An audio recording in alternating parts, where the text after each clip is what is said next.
É isso aí, gente, mais uma semana do nosso programa aqui Esportes em Foco, o Povo Vitória em parceria com a TV Independência de Carpina, e a gente vai dar os giros pelas notícias da semana do futebol pernambucano, nacional e também na nossa gloriosa seleção brasileira aqui, né?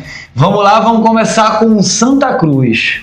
Pelo Santa Cruz, que semana passada garantiu acesso à Série C do Campeonato Brasileiro, né? Mas essa semana ele viveu uma semana de virada fora de campo, né? Após a derrota na final da Série D, mesmo conquistando o acesso, perdeu na final, né? Mas conquistou o acesso, o clube aprovou no Conselho Deliberativo a criação da SAF, a Sociedade Anônima de Futebol. Um passo importante para atrair investidores e abrir novas possibilidades financeiras para o ano de 2025. O Santa Cruz que conquistou o acesso aí depois de anos de penumbra, está na Série C do Brasileiro e agora com a SAF organizada, viu?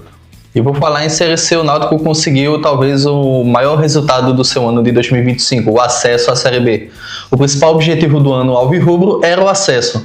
Apesar das disputas dos outros torneios, o maior engajamento da diretoria alvirrubra estava em cima do acesso à segunda divisão do futebol nacional. E veio com muita emoção. O jogo em Recife entre Náutico e Brusque precisava de uma vitória do Náutico, simples o que fosse, e mais ainda de uma derrota do Guarani no clássico campineiro contra a Ponte Preta.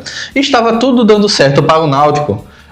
O Ponte Preta abriu o placar com 7 minutos no placar e o Guarani não estava jogando quase nada, quando o Náutico aos 38 minutos com o gol de Hélio Borges abriu o placar. Festa da torcida alvirrubra, muita cerveja jogada para cima, e aí o Náutico estava mandando no jogo até que aos 40 minutos do segundo tempo, João Mastro, um zagueiro que tinha recém-entrado, acabou fazendo um gol contra. Placar que estava subindo o Brusque e não o Náutico.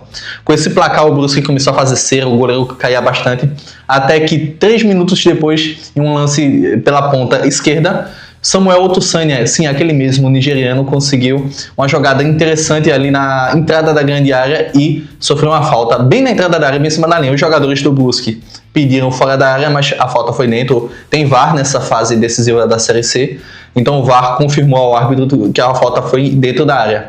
Pênalti muito bem batido, como vocês estão vendo agora nas imagens com a TV Independência. Muito bem batido por Paulo Sérgio, jogador que estava doente, problemas de gripe e tudinho, mas que voltou na hora H da Série C e garantiu assim o acesso ao alvirrubro pernambucano.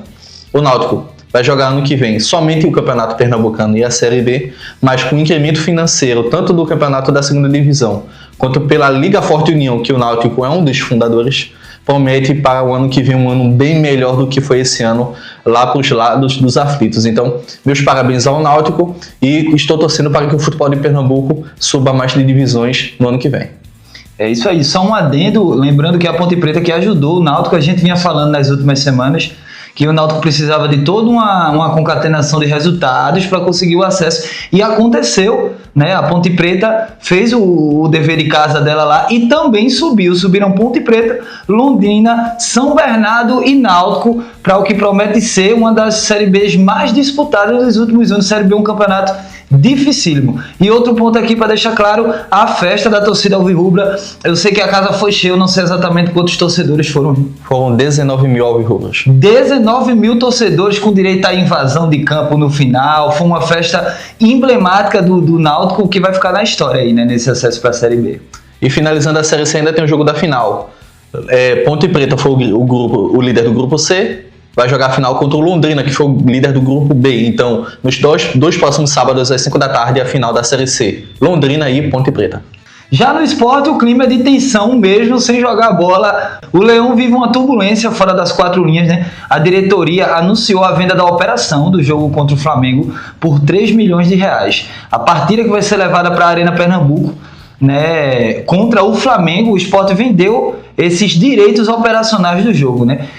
A decisão revoltou uma grande parte dos torcedores, né, que organizaram uma campanha de público zero em protesto a essa venda, né? Dentro de campo, o time ainda amarga a lanterna do Brasileirão e busca a reação urgente. Só para vocês entenderem de casa o que é a venda da operação do jogo, a gente explica aí direitinho.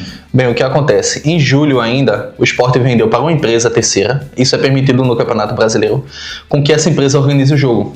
E essa empresa pode colocar o jogo onde ela quiser. Ela prometeu ao Sport Clube do Recife com que o jogo fosse na Arena de Pernambuco. Só que tem um problema.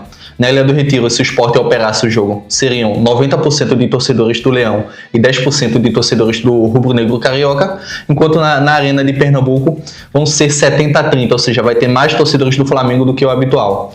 E com isso o Sport obteve um incentivo financeiro de 3 milhões de reais, que é muito bom para o momento do Sport hoje, que está atrasando direitos de imagem.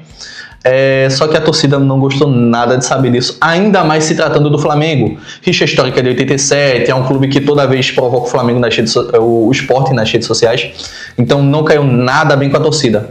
O Sport promete com que o jogo seja operado lá, só que tem outro problema, parece que vai ter um evento na Arena de Pernambuco, no mesmo dia que a CBF marcou o jogo, então pode não ser que aconteça lá, mas a torcida rubro-negra está prometendo um protesto bastante forte contra a diretoria do Sport. Para eles, se venderam.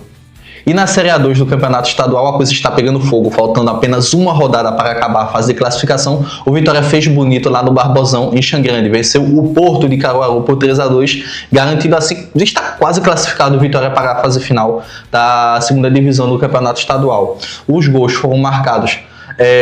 O gol da vitória por Guilherme Escuro aos 38 do segundo tempo, ou seja, no finalzinho da partida, com que fez com que o Vitória ficasse em segundo lugar. Está indo muito bem o tricolor das Tabocas e assim chegando a 10 pontos na competição.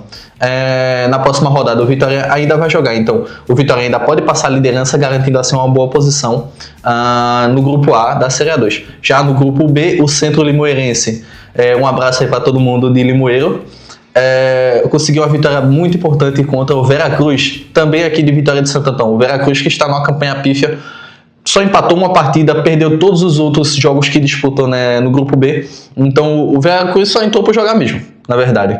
O Centro Limeirense, que não tem nada a ver com isso, foi lá e ganhou do Veracruz por 1-0 e carimbou sua vaga com uma pontuação muito boa. Já é líder do grupo dele, então muito provavelmente vai ter um jogo muito importante. Imagina, Vitória e Centro Limoeirense pelo acesso à Série A. Lembrando que só sobe um clube, então muito provavelmente vai sair desses dois times o postulante ao acesso à primeira divisão do estadual do ano que vem.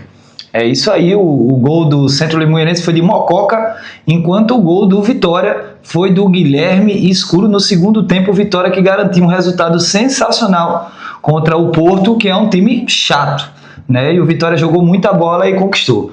E no cenário internacional, quem brilhou foi a seleção brasileira, né? Claro, no primeiro jogo, né? Em Seul, lá na Coreia do Sul, por 5-0 com um show de Rodrigo, Estevão e Vinícius Júnior. Mas o segundo amistoso, que foi hoje, na data que a gente está gravando esse vídeo, terça-feira, trouxe uma enorme frustração. O Brasil levou uma virada histórica de 3-2 para o Japão, a primeira derrota da história da seleção brasileira contra a seleção nipônica, eu acho que é assim que se fala, né? Isso. Contra a seleção nipônica, né? O Brasil abriu 2-0 no primeiro tempo, mas uma falha generalizada, né, de um jogador específico. O Fabrício Bruno errou 2 vezes, né, que levou a 2 gols, e o Japão muito rápido, em poucos minutos, meteu 3 no Brasil. O Brasil ficou estático no jogo, não conseguiu converter o resultado e tomou a virada, né? Pela primeira vez na história, o Japão ganhando do Brasil.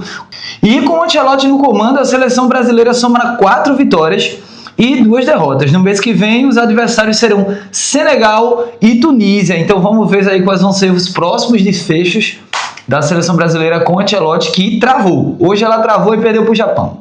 Bem, em relação a esses jogos, o Brasil jogou muito bem contra a Coreia do Sul, contra-ataques rápidos, toque de bola, Toninho. O trio ofensivo do Brasil foi bastante incisivo, mas nesse jogo nós entramos com um ataque meio reserva, meio titular, e com falhas importantes do zagueiro do Cruzeiro, Fabrício Bruno, foram impactantes para a derrota de hoje. Lembrando que o Japão nunca ganhou do Brasil, ganhou hoje. O Brasil nunca perdeu uma partida após abrir 2-0, perdeu hoje.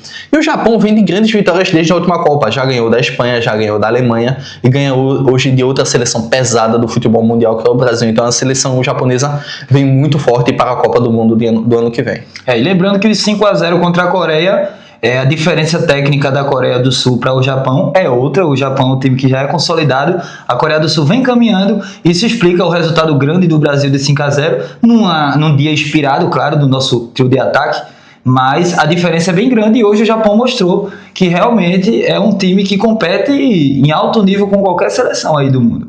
Bem, com isso nós fechamos o Esportes em Foco de hoje. Um abraço para todo mundo aí de Carpina, da TV Independência, e até a próxima. É isso aí, o Povo Vitória, Igor Gabriel aqui e Del Júnior aqui também com a gente, e a gente se vê semana que vem com mais um Esportes em Focos para todos vocês aqui do Povo Vitória e daí da TV Independência. Valeu!